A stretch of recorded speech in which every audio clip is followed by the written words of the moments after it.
Bab 2579. Orang tua yang hampir menggila.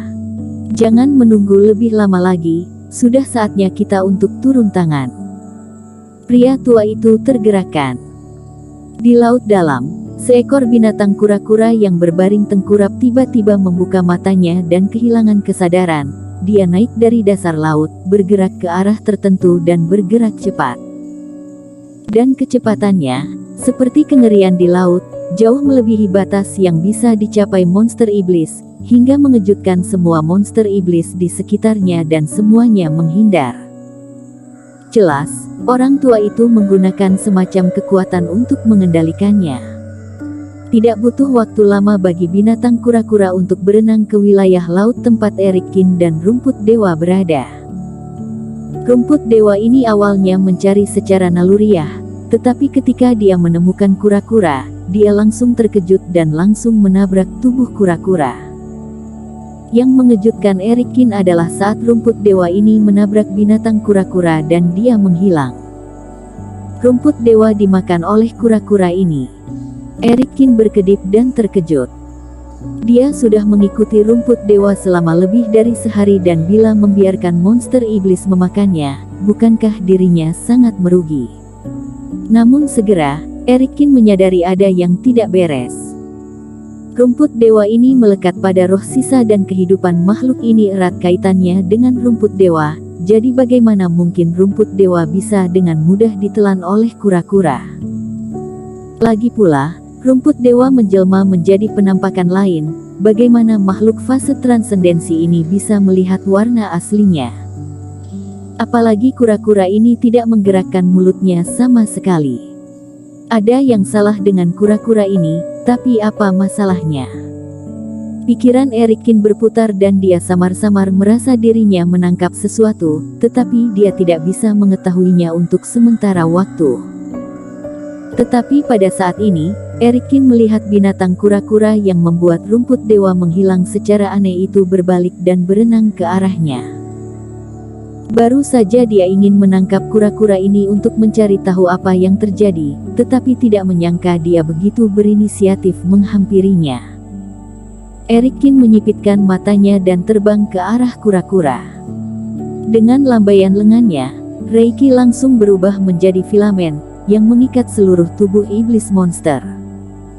Kemudian Erikkin mengulurkan tangannya dan menekannya pada kura-kura. Kura-kura ini sadar kembali pada saat ini, entah mengapa dia telah ditangkap dan tiba-tiba berjuang dengan ngeri.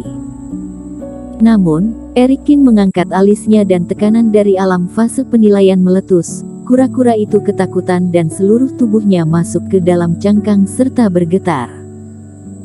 Benda ini bukan buatan kultivator, melainkan iblis monster sungguhan, jadi tidak mungkin mengirim rumput dewa ke dalam tas penyimpanan. Mata dewa Erikkin memindainya dan tidak menemukan apapun pada binatang kura-kura yang terkait dengan teknik penghalang.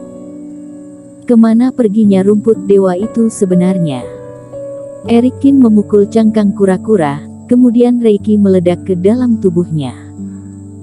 Nafas bersirkulasi dengan cepat di dalam tubuh monster iblis dan tidak melepaskan setitik pun. Tak lama kemudian, Erikkin tiba-tiba tersentak. Di dalam perut binatang kura-kura ini terdapat sebuah bola seukuran permata. Benda ini tidak memiliki Reiki, bahkan jika kura-kura tidak ditangkap, akan sulit untuk menemukannya tanpa melakukan penyelidikan yang cermat. Tapi Erikkin jelas merasa bahwa ada sedikit udara ruang yang mengalir di atas objek ini. Sungguh aneh bahwa iblis monster melahirkan alkimia batin atau ada harta apa di lautan tak berujung. Mungkin ada Reiki atau bahkan energi iblis, mengapa ada ruang yang begitu teratur? Dalam sekejap, sebuah jawaban melintas di benaknya. Ada desas-desus di kepala Erikkin yang membuatnya tercengang dan memikirkan sebuah kemungkinan. Aura luar angkasa, rumput dewa, pengkhianat keluarga Bai ini, telah lolos dari perburuan dan perburuan yang tak terhitung jumlahnya. Mungkinkah pengkhianat keluarga Bai ini sebenarnya tidak memiliki tempat untuk bersembunyi di lautan tak berujung, juga tidak melarikan diri dari daerah ini, tetapi bersembunyi di ruang lain? Eric Kin berpikir, lalu muncul sebuah pupet fase transendensi di sisinya, kemudian pupet itu menembakkan reiki ke arah permata di tubuh binatang penyu. Dalam sekejap, situasi yang sama dengan rumput dewa sebelumnya muncul. Pupet menghilang langsung ke laut dan hubungannya dengan Eric Kin juga terputus. Aku beruntung sekali dengan bisa begitu mudah menemukan tempat persembunyian pengkhianat keluarga Bai. Pada saat ini, Eric Kin sudah yakin akan hal ini, tetapi dia juga tidak bisa mempercayainya. Meski semuanya tampak logis, namun lautan tak berujung begitu besar. Namun rumput dewa ini sangat mudah untuk menemukan kura-kura ini, atau dengan kata lain, antara rumput dewa dan kura-kura, ada semacam keterkaitan. Bagaimanapun juga karena dirinya sudah menemukannya, maka dirinya harus masuk dan melihatnya. Eric Kin menunjukkan kegembiraan, secara langsung mempengaruhi harta karun itu, gumpalan ruang memenuhi tubuhnya, dan saat berikutnya, Eric Kin juga menghilang ke lautan. Tali reiki yang mengikat binatang kura-kura di sekitarnya juga menghilang. Kura-kura itu meringkuk untuk waktu yang lama dan menemukan bahwa kultivator yang menangkapnya tiba-tiba menghilang. Dia dengan hati-hati menjulurkan kepalanya untuk melihat bahwa tidak ada bahaya di sekitarnya, kemudian terus berenang dengan bebas di laut. Di perahu kecil di awan, suasananya agak stagnan. Adik seperguruan, menurut kamu, apakah dia tahu bahwa aku yang membantunya? Orang tua bermarga Gu itu menatap, ekspresinya sedikit kaku. Dia secara alami tidak tahu apa yang dipikirkan Eric Kin, tetapi dia dengan jelas mendengar bahwa Eric Kin berkata pada dirinya sendiri bahwa dia beruntung. Sepertinya tidak. Ekspresi orang tua itu juga terlihat aneh. Kakak seperguruan, kamu melakukan semuanya terlalu alami atau kamu melebih-lebihkan visi anak ini? Lalu apakah dia benar-benar mengira dia beruntung, jadi sangat mudah menemukan kura-kura ini? Orang tua itu hampir menyemburkan darah. Apakah Eric Kin tidak mengenali bahwa ini adalah kura-kura yang unik di sisi barat?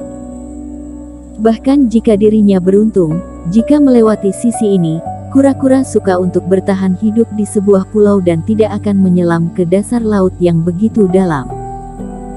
Jika bukan karena aku, bagaimana dia bisa bertemu binatang ini di sini? Apakah anak ini idiot? Orang tua itu sangat marah hingga dia ingin menghancurkan perahu itu. Kakak seperguruan, aku ingin bertanya, bagaimana kamu bisa tahu hal-hal ini? Tanya orang tua itu. Tentu saja itu dari paviliun kitab suci Tibet, bukankah ini adalah fondasinya? Apakah kamu sedang berbicara tentang dasar-dasar yang harus dipelajari oleh kultivator di dunia luar? Wanita tua itu bertanya dengan ekspresi aneh. Apakah mereka tidak perlu tahu ini? Ketika lelaki tua itu mengatakan ini, dia sudah tidak bisa berkata-kata. Mengapa dia melupakan ini?